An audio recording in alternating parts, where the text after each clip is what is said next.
Good evening. It's 6 p.m., Tuesday, October the 1st. Call to order the regular meeting of the Diamond Head City Council.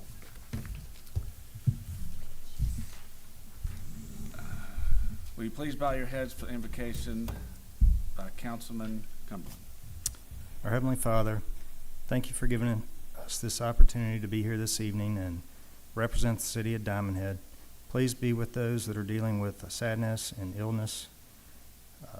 Give them strength, lift their spirits, and help them to always remember that anything's possible through you. We ask all of this in your name, Lord. Amen. Amen. Please stand for the Pledge of Allegiance.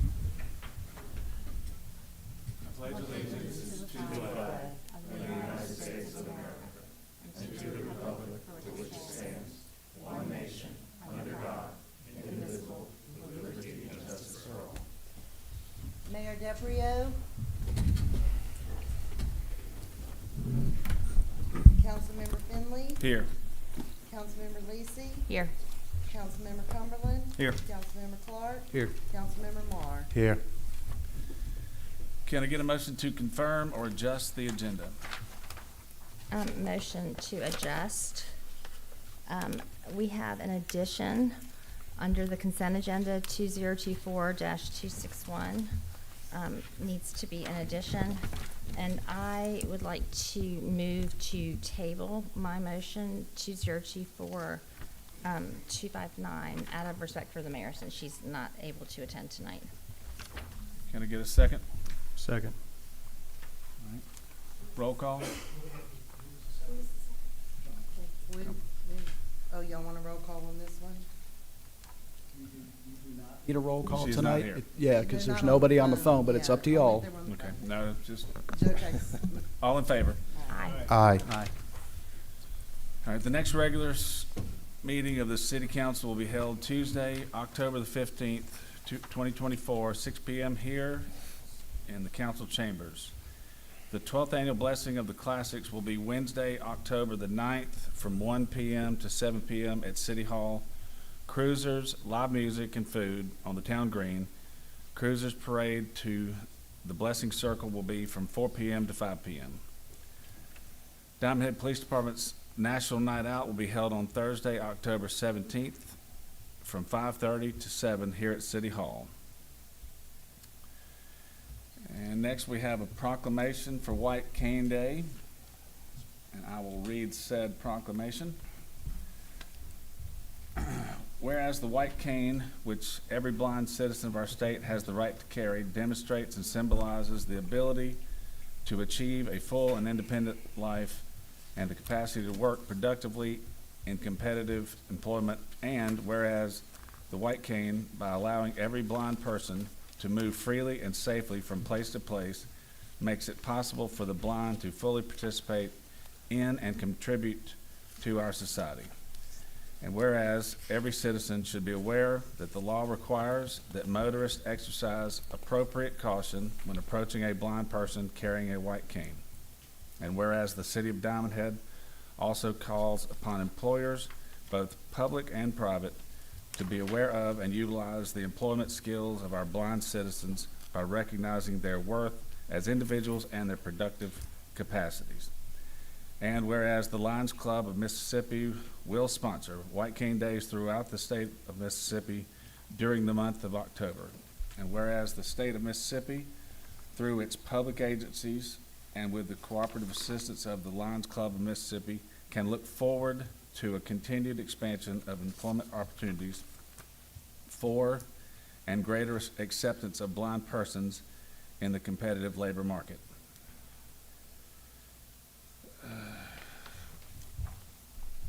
Therefore, now Mayor DeBrio of Diamond Head, along with the City Council, do hereby proclaim October 19th, 2024 as White Cane Safety Day in Mississippi, and do call upon our schools, colleges, and universities to offer full opportunities for training to blind persons upon employers and the public to utilize the available skills of competent blind persons and to open new opportunities for the blind in our rapidly changing society, and upon all citizens to recognize the white cane as an instrument of safety and self-help for blind pedestrians on our streets and highways. I hereunto set the seal of Diamond Head to be affixed on the 17th day of September 2024. Who is here to accept the proclamation? Would you come on up?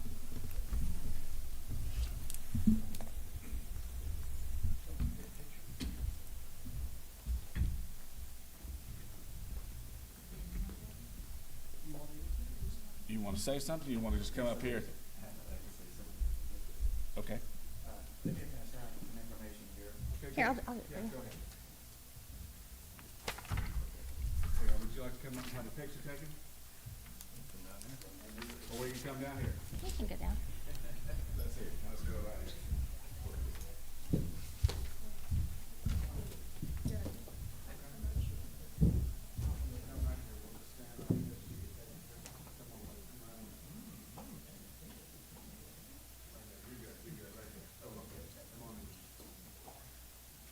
Give me a minute, I'll, see if I can do two.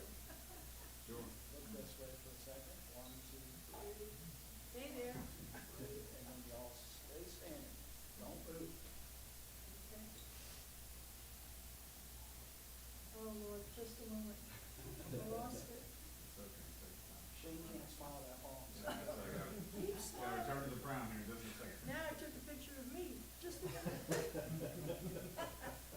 Wanna hire me? Wait. Hold on. There we go. Forget about it. Verizon had a problem yesterday, and that's Verizon. Whoops, that's Still having a problem. You got a picture of me, but now. I know. 1, 2, 3. 1, 2, 3. Let me zoom in on Shane. All right. Thank you so much. We'll make sure this is on. Oh, it's always on? Well, all right, there you go.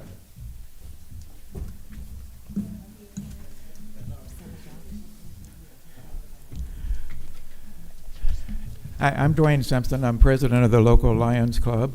The Lions Club has been a Diamond Head club for 31 years. And we actually still have 2 members in our club that were charter members, and they're still today with us. But of course, most of us are not charter members. But I wanted to say something about White Cane. The Lions Club was organized in 1917. 1917. And in 1925, they had their first annual World Convention, International Convention. International then was the United States and Canada, no more other countries. Everything around Chicago, basically. But at any rate, the speaker that time was a person that was a very well-known inspirational speaker. And they invited her to give the Lions some inspiration in some kinds of capacity or some way of doing things for charity and for the good of mankind. Her name was Helen Keller. Helen Keller was born deaf and blind. The only senses she had were sense, touch, and what was the other? Smell. And can you imagine trying to learn something when you have those hazards? She became, over time, with some good training, to become a very educated woman and a very powerful woman. And she, in fact, worked with the American Federation of the Blind and the American Foundation of the Blind until she died. But ever since that day, when she addressed the Lions Club, she says, I want to address you, Lions, to be knights for the blind. And so ever since, we consider ourselves to be knights. So if you want to be knighted, just join the Lions Club. But we are Knights for the Blind to this day. The White Cane came about because there was a need for people to be able to recognize blind people when they walked by themselves or when they did any movement around. And to let people know that these people were active, they were part of the community, they were doing things, they may be working, they may be in business, they may be just walking around on vacation or holiday or whatever. But the White Cane told the people, you don't need to disturb them, they know what they're doing. But there may be an instance where the route they're used to following may have a change.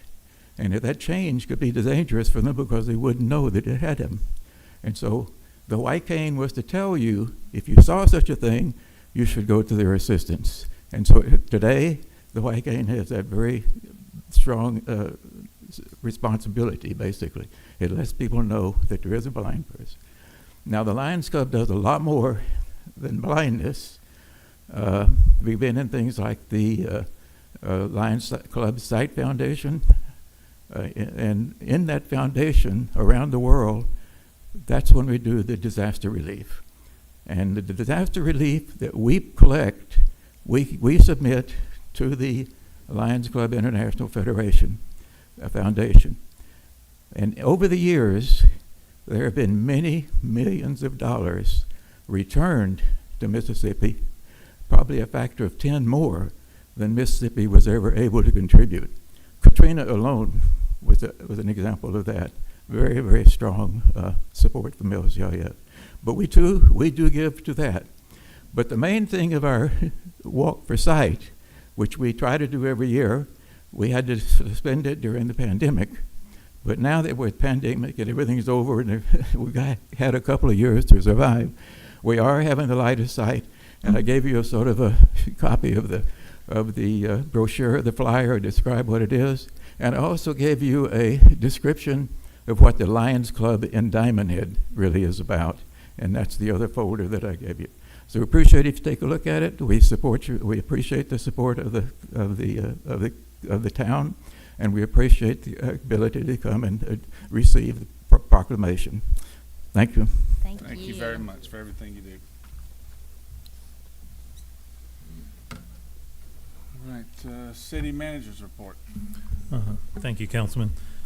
First, I want to start off with the Paddle Paradise event that we had last Saturday.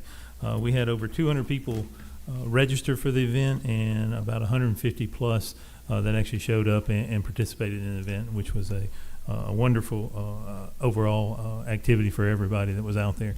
They really all truly enjoyed it. We'll have pictures up on our website very soon, as many as we can, to show you everybody that was there. The Cruising the Coast event that you mentioned already will be next Wednesday here at City Hall, and we hope to have all of you come out for it and enjoy yourselves. It'll be from 1 to 7 with the parade starting around 3:30, 4 o'clock, going down to the Blessing Circle and coming back. We'll have 2 bands out here, so there'll be plenty of music and food trucks for everybody to enjoy. I hope to have everybody turn out from the city. Getting a quick overview of the projects we have out here, starting with the MDOT project that they've started working on that 4-way stop. As many of you probably know, the Park 10 to Jex Road is currently closed. They say it'll be about 2 weeks. That all depends on weather and whatever else they find there. So I would give it the month pretty much to expect that to be closed. All exit ramps are currently open. They will not close any of those until after Cruising the Coast, and then they'll get back on that project working on those exit ramps. The contractor is working on the curbing along the entire project, as you've probably seen. They actually painted that some of that on the south side there, that red color, so with a nice brick pattern to it. Residents still need to use caution as they are driving through there. We did see a wreck this afternoon trying to make a left coming out of Live Oak onto Jack's Drive there, and that was just an unfortunate thing. Probably, I would suggest for most people, it's easier or better just to take that right, go down, turn around, and come back in the major traffic area that causes. Park 10 Road, the contract for that is for 403 days. Currently, the end date is October the 12th, so there is change order number 4 that got added to the agenda for tonight that I hope you will approve, that will move the end date to December 31st.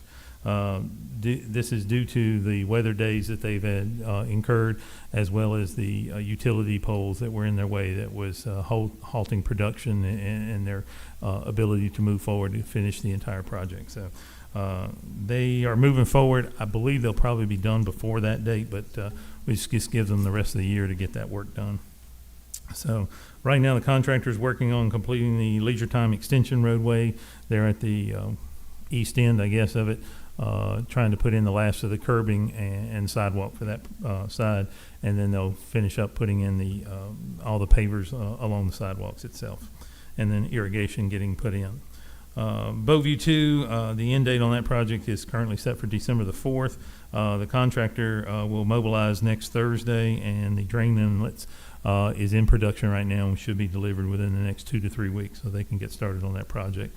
They've just been held up waiting on the materials to get to them. Kaliki Way, waiting on a schedule to get back from the contractor right now for the roadway repairs that are necessary for this project. But we'll probably have another change order, as we only gave them 60 additional days, and they're still trying to work on the engineers working on a little redesign on some of that just to make sure we have everything together. So we'll get that change order back to you guys maybe at the next council meeting or 1st of November. Noma Drive Phase 1B, 180 calendar days with a current end date of January the 7th. That project's coming along a whole lot better than I expected and a whole lot faster. They have started the decking for the pier itself. They have all the cross members put in already. Sidewalk has been installed, as well as the boat ramp itself. They're working now around where the comfort station will go, and the decking and ramp to get handicap ramp to get up to it, as well as the putting the roof on it. So they're working really hard on that one and getting that getting that done probably a lot faster than we expected. So hope to have a ribbon cutting on that sooner than we thought to get that boat launch open. Colo Court contractor is the contract end date on that one right now is November the 7th. The contractor's installed the west side wing walls for the drain inlets on Bayou Drive. Needs to finish the wing walls for the eastern side of that and get that project finished. He's sodded and or hydroseeded everything that needs to on the ditch work that he did up at the front end of Colo on Colo Court. So that project's nearing completion as they're finishing up on that. Turnberry Way project's for 120 days. Currently, end date is December the 25th. They have actually dredged the entire detention pond there, which is that number 4 hole of the Cardinal. That looks so much better than what it did. Currently filling up with water.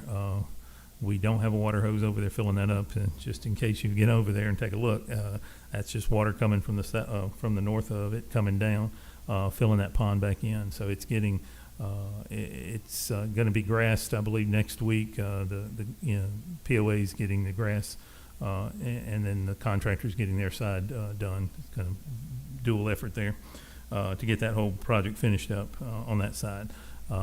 Probably starting next week, they'll do the road work, which is going to be tearing the road out and putting in the drain inlets or culverts under the road there on Turnberry Drive, which is going to definitely halt through traffic from that direction, and we'll have we'll just have to work around, and everybody will have to be patient trying to get in and out of that area on Turnberry Way and the people there on Turnberry Drive in that little section. So hopefully they'll all know that it's going to be better once it's done, and just have to deal with those construction as it is.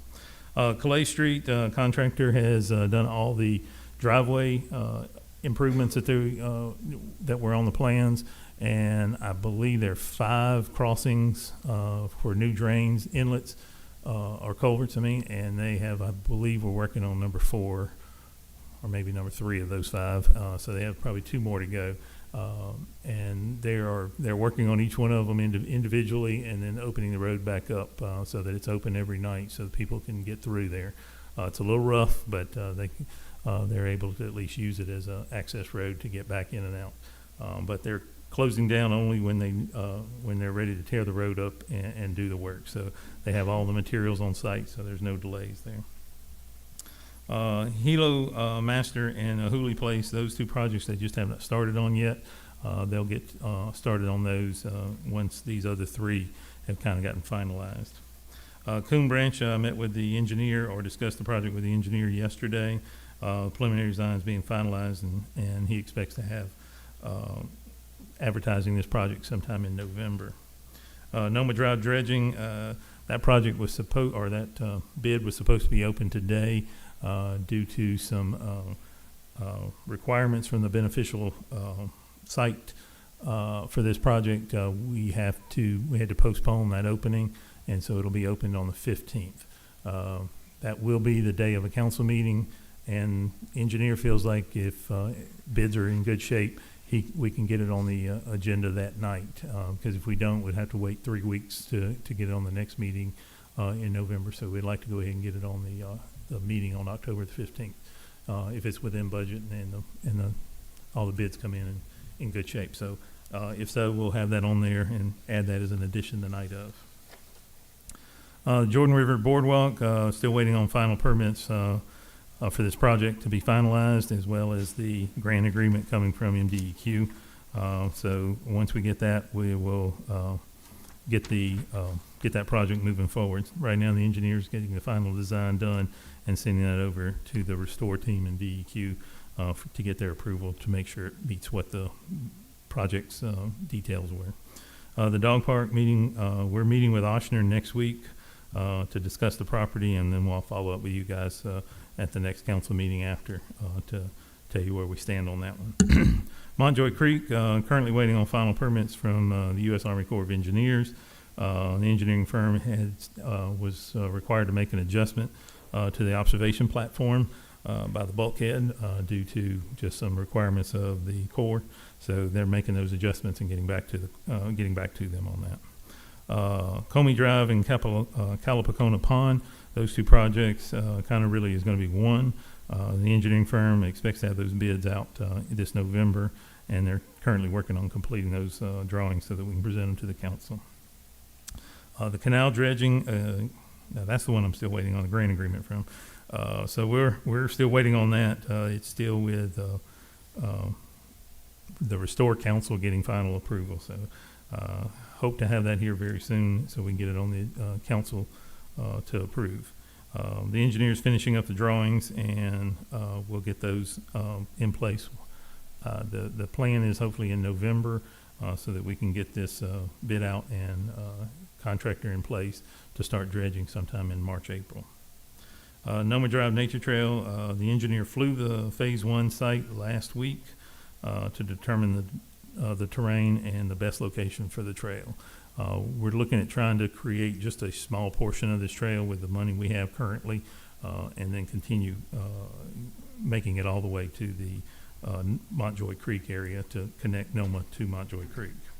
The detention ponds, I met with the county engineer last week and discussed drainage projects and funding. So the county, we're working on putting together a list to give to the county and see if they can add any funding to, or help us with any funding on any of these drainage projects that we have. Looking at possibly trying to drain the rest of the ponds that are on the golf courses as detention areas to help provide that additional detention for water in the city. But right now, the one we do have, the engineer's completing the design on, and Public Works will dredge that one out. And finally, because of Hurricane Helena, we are setting up or working in conjunction with Cassano Law Firm and Diamond Head Fire Department to collect supplies for residents in the Hudson, North Carolina area. Small city that actually Paulette Snyder is related to the pastor, I believe it is, of the church there in Hudson, North Carolina. So we've made that connection. So we're going to get try to get items donated to us or delivered here, and we will get them up there and get to that church so that they can then distribute them out to people in need, as that area was hit pretty hard. And as a small town, a lot of times those areas are sort of overlooked and kind of ignored for the most part. So we will be a drop-off location here at City Hall, also Cassano Law Firm's offices, as well as Diamond Head Fire Department. So if anybody wants to or can donate to this cause, just come by and drop off what you have at either one of those three locations, and we will get it up to them. And that's it. Thank you, Mr. John. Do we have any public comments on agenda items? No one signed up. All right. Any council comments on city manager's report?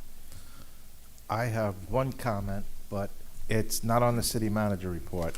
It's basically on the closing of Jack's, the street there, and since our city engineer for traffic is here, I thought maybe he could advise us on how we could prevent accidents from people trying to make left turns. Would it be possible to have a temporary right turn only there, that they'd have to go right only coming out of the Oak Street there, and not allow a left turn until the 2 weeks are up? What do you think, city traffic manager, engineer?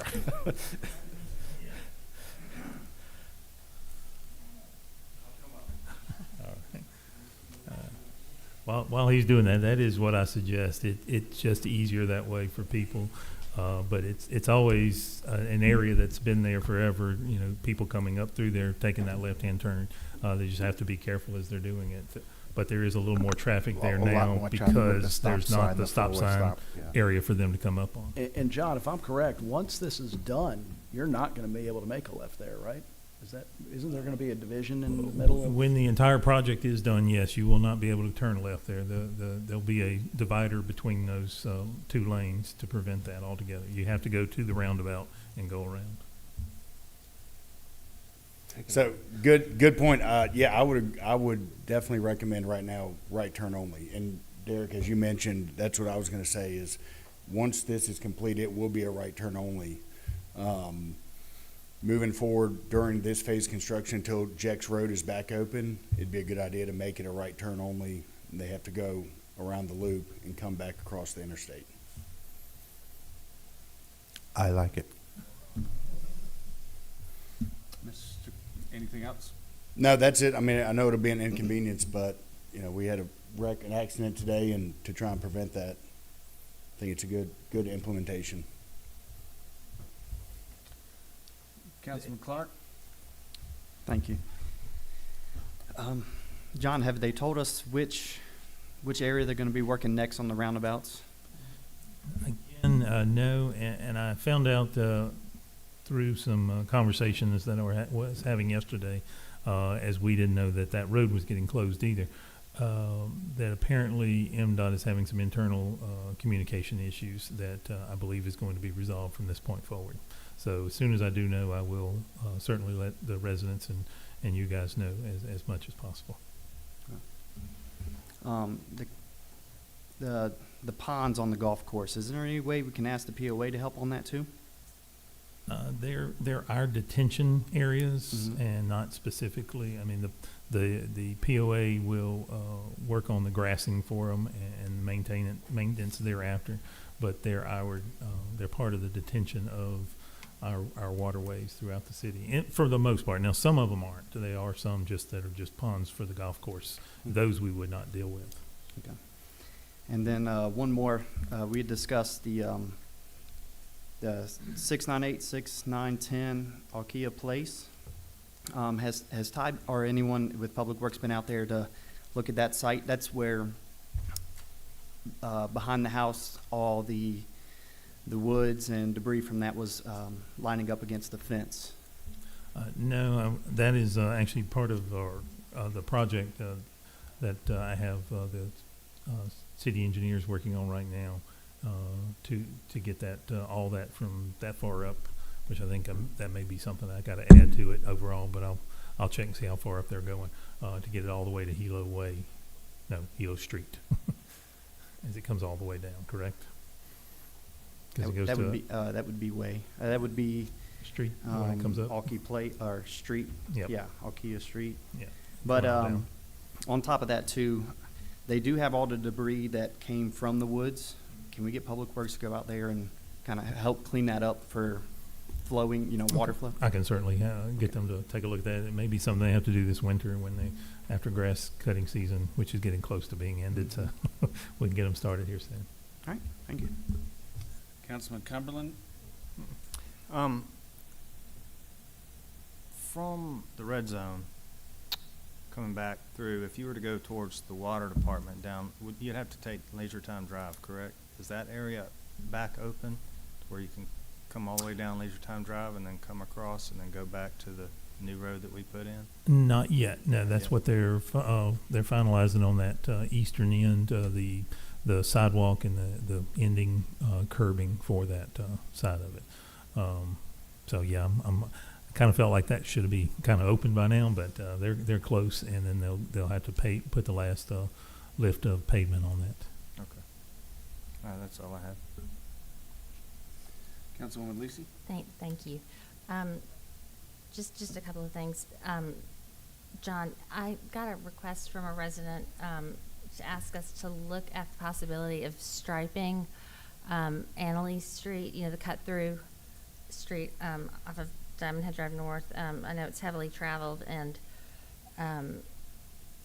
it's, I guess, I don't know if this is a question for Ben or not, but probably a center line would really help. Maybe some lines on the side. It's narrow. People can't tell, I think, where the sides are, and mailboxes get hit. But this one gentleman that reached out to me said, we just can't see at night. You can't see where the middle is, and it's a really good point.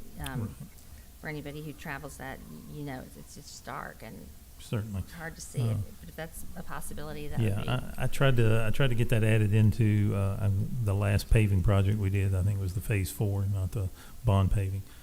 Just didn't have the funding at the end to make that happen. But we can look at it in this next Okay. this next paving round. Well, that would be great if you can. And I think I heard that, did you get the ambulance service thing worked out with the water department? Well, they got it worked out for They got it, themselves. but you yes. helped. Well, yeah, a little bit. I did get them in contact with each other, and they are very close, I believe, to finalizing so that they will be housed by and taken care of by the Diamond Head Water and Sewer. So isn't that great when everybody, I love it when every agency can work together, the city Certainly. and the water district, and just come together to make something good happen. It's really wonderful. Well, that's a relief, I know. Okay, and then I just want to thank you for the Turnberry project's looking great. The pond is wonderful, and I know a lot of people do think those are golf course ponds, and why are we doing anything on the golf course? But as you pointed out, they are just detention ponds, and we are responsible. Yes, and I did have a resident actually email and say, he's concerned that that's going to put a lot more water coming down on the downstream side of that, which is where the bank stabilization project's going.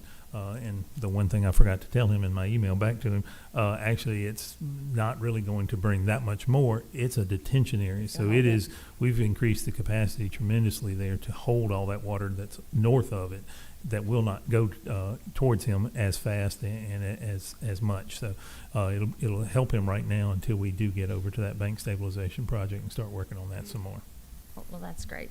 And then also the dirt from the pond. I know you and I talked last week. There were some relocation of the dirt to a lot, and some neighbors were concerned, understandably. It smells terrible until it dries out. But just for clarification, is there a difference when someone gets a permit to fill? Does it matter what kind of dirt they use, or is dirt? Dirt's dirt. It doesn't matter. I think the one you're referencing there that was he was actually having some erosion issues on the backside of his house pad that he had built, and did not have the 3-to-1 slope that he needed, and so that additional dirt was what he needed to bring in to bring his house pad back up and to provide that slope to help try to eliminate that erosion that he was needing. Okay, gotcha. Thank you. And then I just want to clarify a couple of things that are swirling on social media today, some kind of hot topics. Okay, dog park donations. I know this has come up before. Will you address where they are and like what happened to them? Again, I know we've talked about it before. The but dog we'll do park it again. donations are sitting in our bank account.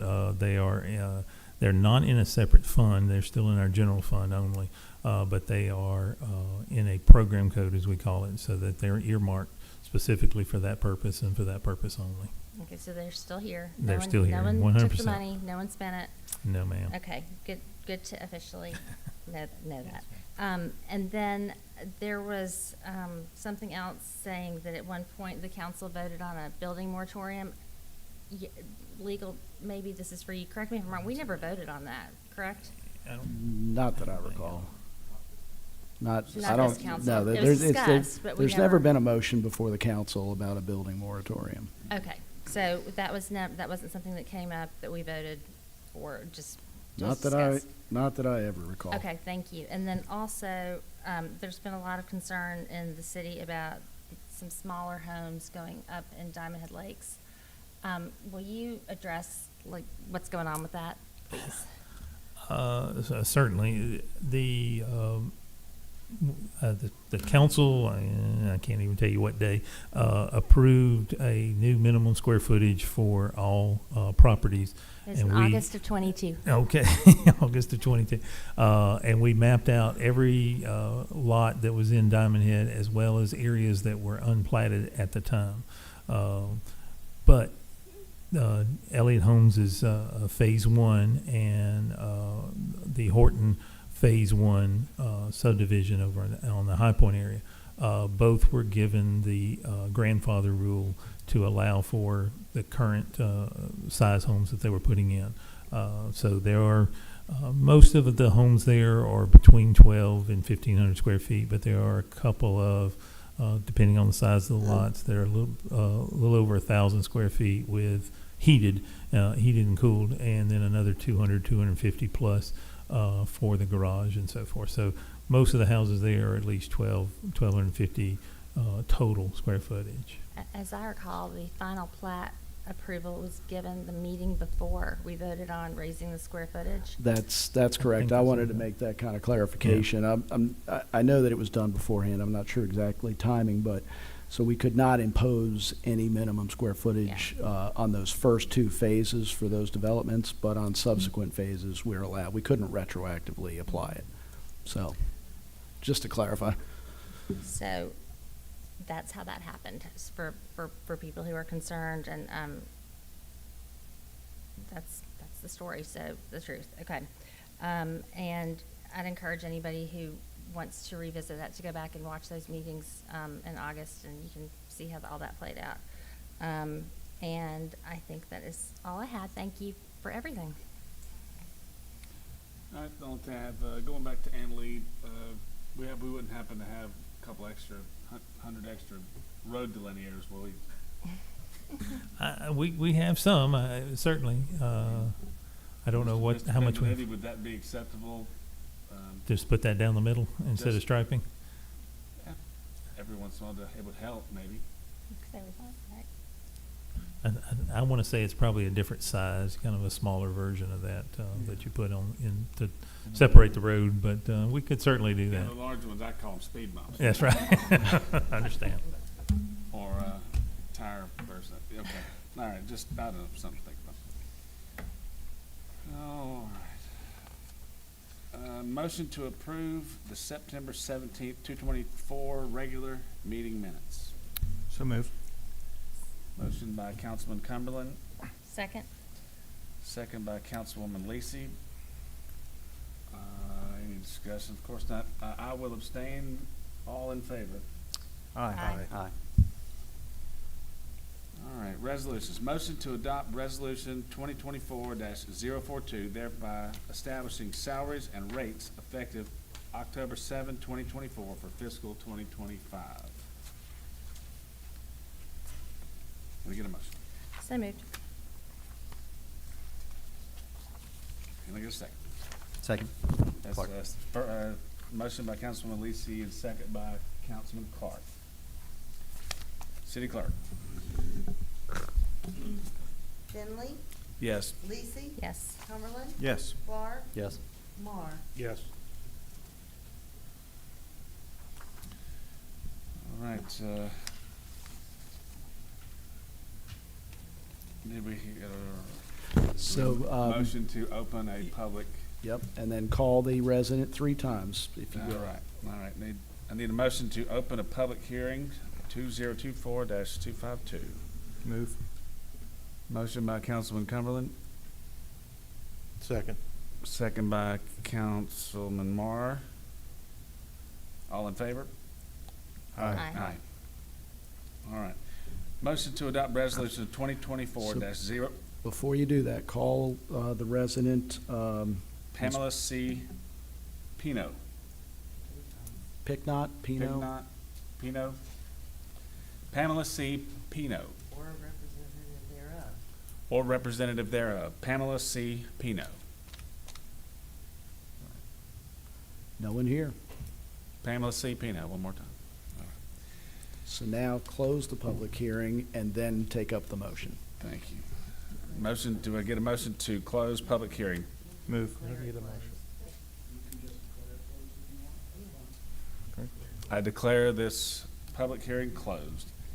Motion to adopt resolution 2024-043, thereby finding, determining, and adjudicating that the residents at 8 Live Oak Court, Diamond Head, Mississippi, is a menace to the public safety and welfare of the citizenry, that the city clerk is hereby authorized to advertise for bids, obtain quotes, or utilize city resources to bring property into compliance with city ordinances and for other related purposes. The property is located at 8 Live Oak Court, parcel number 132G103003, and the property owner is Pamela C. Picknot. Can I get a motion? Move. Motion by Councilman Cumberland. Can I get a second? Second. Second by Councilwoman Lisi. All in favor? Roll call. Roll call. Finley, Yes. Lisi. Yes. Cumberland. Yes. Clark. Yes. Marr. Yes. No, that was a resolution, sorry. All right, can I get a motion to accept the consent agenda 4 through 13 plus number 21? Move. Motion by Councilman Clark, Second. second by Councilman Marr. Any discussion? All in favor? Aye. Action agenda. No, sir. Claims payable. Motion to approve docket of claims, DKT 232164 through DKT 232194 in the amount of $120,578.91. Can I get a motion? So moved. Motion by Councilwoman Lisi. A second. Second. Second by Councilman Cumberland. Any discussion? All in favor? Aye. Do we have any public comments on non-agenda items? Nope. Well, that stinks. No one signed up. All right, any closing comments? Start with you, Mr. Councilman Marr. I just want to tell everybody that come out for the Blessing of the Classics next week. It'll be a great time. There'll be music, there'll be food, and there'll be awesome cars. Councilman Clark? John, thank you for putting those signs up or getting them to put those signs up. Everyone's been asking about it, so I love the involvement with the residents, and everyone enjoys it or likes it too. Thank you. Councilman Cumberland? I want to say thank you to the Diamond Head Water and Sewer District for working with the ambulance service and John, and second what Councilwoman Lisi was saying, that I've heard from David Carden, the General Manager of the Water District, that this is probably the best that he's seen all these organizations get along in the 19 years that he served there. So I think that's a huge hurdle for us, and just want to say thank you to everybody that was involved in that. That's it. Councilwoman Lisi? I want to second that again, and I just love seeing all this cooperation across the city. It's wonderful, and I think the decorations for Cruising the Coast are lovely, and I know your wife had a lot to do with that, as well as, and Miss Penny There is she here, that is. just looks so good. So thank you for that, and please thank Allison for her help also. It's a wonderful thing to see when you drive into town. Thank you, that's all I have. Good. Well, I'm looking forward to it. I think the weather should be great, hopefully, and it's always a good time.